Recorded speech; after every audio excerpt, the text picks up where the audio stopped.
Hey guys, I wanted to tell you about my cats because I've talked about them quite often on the channel. Um, in 1987, we got Puffy, beautiful cat. Maine Coon. He turned into an absolute beastly sized cat. When he passed at 20 years old, he um, weighed 26 pounds and was 3 feet from tip of nose to tip of tail. uh, Absolute monstrosity. But like I said, he's a Maine Coon. Midnight was a lean, muscular cat that I always said he's the Olympic athlete of the cat world. He was Burmese. For those of you who don't know, Burma no longer exists. It's now called Myanmar. Um,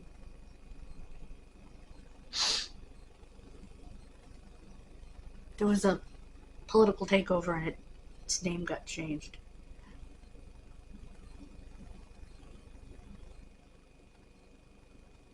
I remember I used to talk to Midnight and tell him about that. Not that he cared, he was a cat, but um, he had to meow like a Siamese,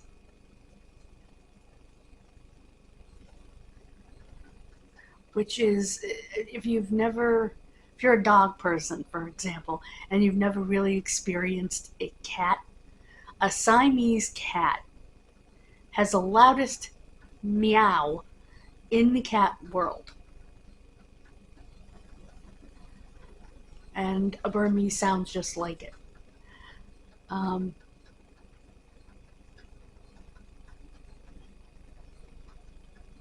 Midnight is not a cat you could have had in an apartment. Because if you didn't give him attention before bed, he would find the center of the world, sit down, throw his head back, and scream until he was hoarse. Yeah, not ideal for an apartment. Um, Loved him though. He was so funny. He had what was called pica, which meant that he would chew on and try to eat things that weren't edible, which broke one of his canines. Um, he would do other weird things. Not liked Puff liked to be down low. He was more of a ground level cat, probably because he was so ever loving huge. Um, and he Midnight liked to be up high. Midnight would get up on a shelf, knock things off, and plop his buns down on that shelf. That's just what he would do. We had a desk that had this like top shelf on it. It was just decorated. We didn't use it for storage. And he would go up, and I remember one time he jumped up there. Mom and I were working together on the computer. He jumped up there and used his paw and flung a little pewter decoration across the room. It was funny. I think it's the one I still have in my room. The one that Candy gave my mom that had her birthstone in it.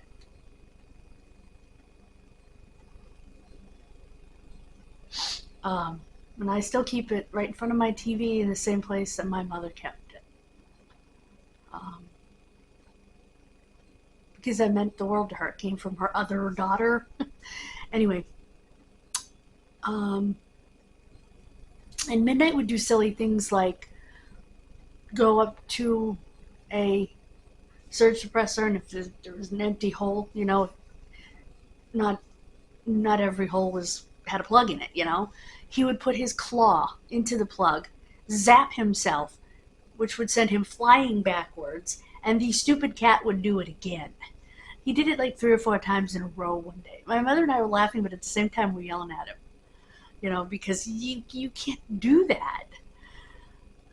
You must have enjoyed it, weird cat. And that's one time I wanted a new keyboard because my keyboard wasn't functioning well, my music keyboard. So I was playing it and doing a little video on the VHS-C for my parents, and the Christmas tree was behind me. Actually, it was in front of me, but behind the camera. Evidently, the camera caught midnight, and I didn't notice it until my mother mentioned it.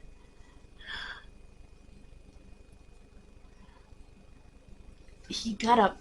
The lights that we had at the time, I don't know. They were a standard light, but they had added this plastic flower, these plastic flower petals around the bulb. So it was the bulb, and then these plastic flower petals around it, like that. He crunched down, broke the petals, broke the bulb. So I had to run over. Thank goodness this is the most low-key cat, the most chill cat imaginable. Because if I had tried to do this with my other cat, I would have had my finger chomped. I had to literally open his mouth and scoop out as if you're doing like first aid and you're scooping whatever somebody, choked on out. I had to do that. And that's actually how I knew how to do it properly, was from first aid classes. So I opened his mouth and I did the scoop and sweep method to make sure I got all the plastic out, because I didn't want to cut him up. Certainly didn't want him swallowing it, because that wouldn't be good for his digestive system. Or my father's wallet. So, because that would have been quite a vet bill. We had enough vet bills with his brother. One Christmas, they kept going after this one present. It was birdseed, because we got my father a bird feeder, because he loved watching the birds. And a lady who used to be a dog officer, who was very familiar with cats and dogs, happened to be visiting when they went after it again. She said, "What's in there?" And we told her, and she said, "You know why they keep going after it?" And my mother said, "No. Do they want to eat it?" And she said, "No. It's similar to catnip. Some of the stuff that they put in the bird food, along with the seeds and stuff, is similar to catnip. And they want at it." A couple of other times, Nunite has opened presents. Just used his claws and opened presents under the tree.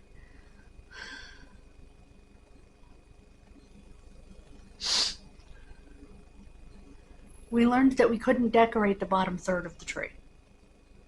Because even Puff would lay under it. Because he really he was lazy. And he would...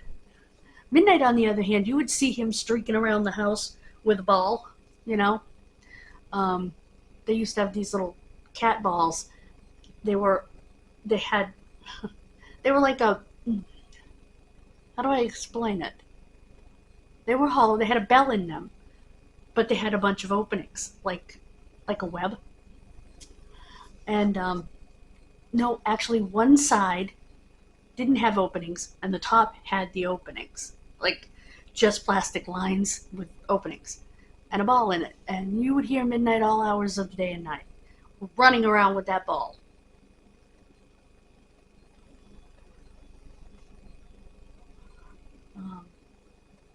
Zooming across the kitchen, the bedrooms, the living room, wherever, with that ball. Because he loved that thing. We got them one time a mouse. It's an electronic mouse. We put the batteries in, we turned it on. It's supposed to run around, the cats are supposed to chase it. He was terrified of it. "It's a mouse. You're supposed to eat it." I mean, not this mouse, obviously, because, it's electronic and would be bad to eat it. But, really?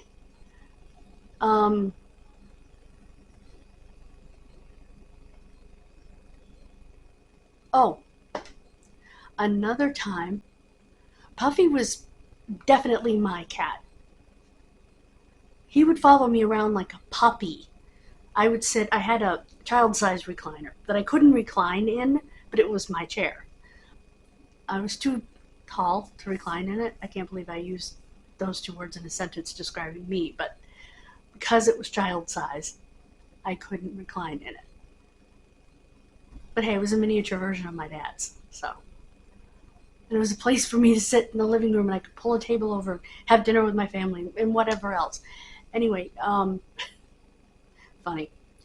So Puff would lay down right next to me, and I'd watch the Food Network, and if I got up, this was when Mom and Dad were at the store, when I wasn't, times that I wasn't, and I would get up to go into the bathroom, go into my bedroom and grab something, or go into the kitchen to get something, or whatever. He would get up and follow me everywhere, like a puppy.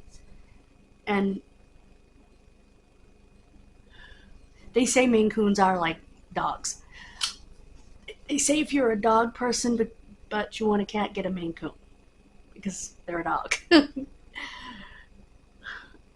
I wouldn't know because I've never had a dog. I've petted lots of dogs. Some of the softest dogs I have ever felt are huskies. Oh my gosh, are they soft. That was the thing that I liked most about cats versus dogs. Cats are soft and they're cuddly. Dogs, I never found soft or cuddly. But I guess if you want a soft, cuddly dog, get a husky. Or, although I wouldn't want a husky in an apartment just because they tend to be vocal.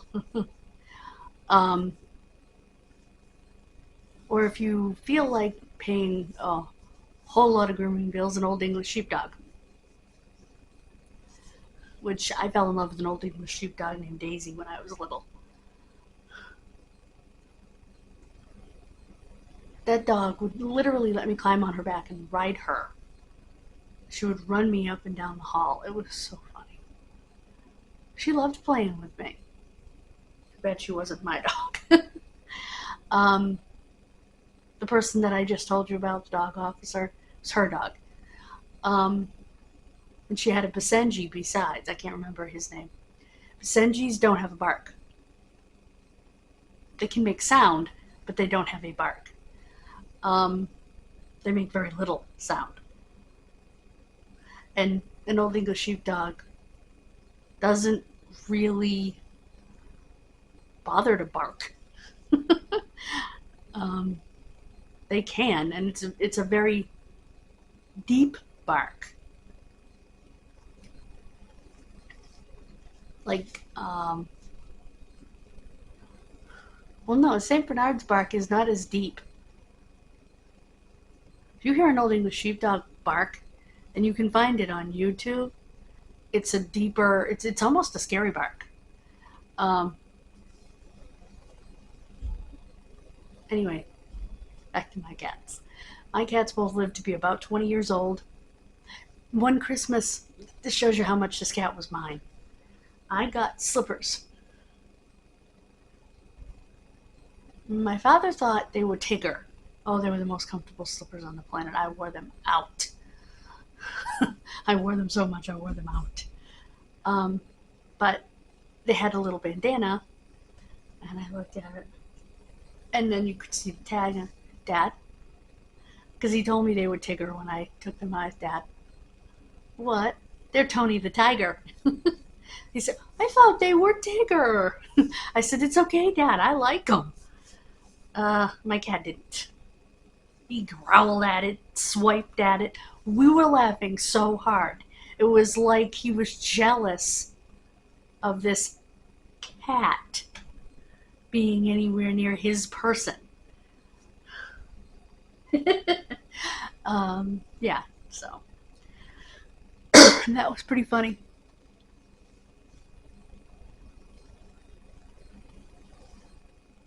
Midnight just wanted to be loved and petted and cuddled by everybody. The more attention, the better. And, as I told you, he would sit in the middle of the kitchen floor, throw his head back and scream until he was hoarse. If you hadn't given him that hour before bed, sitting in your lap, watching, get this, Animal Planet He loved watching Animal Planet. He would sit in my lap and stare at that TV because we would watch before bed. We would watch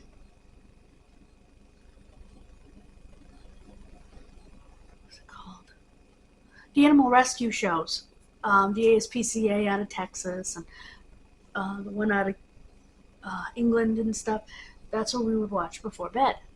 And that cat would sit right there, stare at that TV. Oh my goodness, he loved it. Silly cat. And he would come running when he heard it come on. He'd be like, okay, it's my time. That was when his brother was dying. He had to be quarantined in a specific spot. He couldn't jump anymore because he had arthritis. And so we quarantined him in a specific spot, in a specific room. And because he couldn't control his bowels.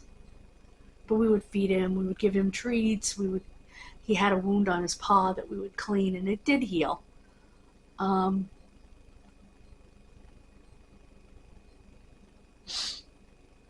Remember when that happened? I was just kind of cleaning it out on the backside. That's where I saw it. And when I cleaned it out, there was a clump of fur just kind of sitting in it. Took it out. Then you could see all the way through.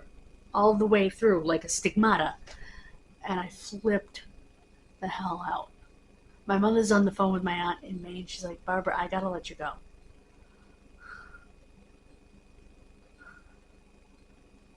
And I said, I thought I made sure that everything that I put there was protective of him, that had soft sides, that he couldn't get hurt. How could I let him get hurt like that? And my mother's like, I think he probably bit it, honey. He has cancer. He's not showing outward signs of pain. If he was, we would put him down. But we wanted him to die at home in peace with his loving family. And his brother would visit him all the time because he could still jump and run and play. We figured that cat would live to 100. And had the other cat not died, he probably would have lived to be one of the oldest cats on record because he was a healthy cat. But he stopped eating. So that caused him to get an infection in his broken canine. Basically, he starved himself to death, but because he wasn't eating and getting the nutrients that he needed, he got the infection. My mother would put because you can't really put Ambisol or anything like that in a cat's mouth. So my mother said to me, she said, I'm going to do for him what we used to do for you babies. She said, grab one of those nip bottles off the top of the refrigerator that Rick gave me that nobody in this house is going to drink. I said, okay. She got some on her finger and she rubbed it on his canine. That stupid cat was like, more, please. And she rubbed that on his canine several times a day. It was funny because he loved the taste of hard liquor. He was a weird animal, I'm telling you. But I had to share that, and I'm going to try to put pictures of them in here while I'm talking, kind of up over. I can't do it over here. It's opposite. So if I put my hand up here, to me, it's on this side. Look how long my nails are. Anyway, so we'll be back to decorate the futon. Until then, I will see you. God bless you. Have a wonderful rest of your day, and go check out the review of Bash in Berlin over on the Wrestling Channel.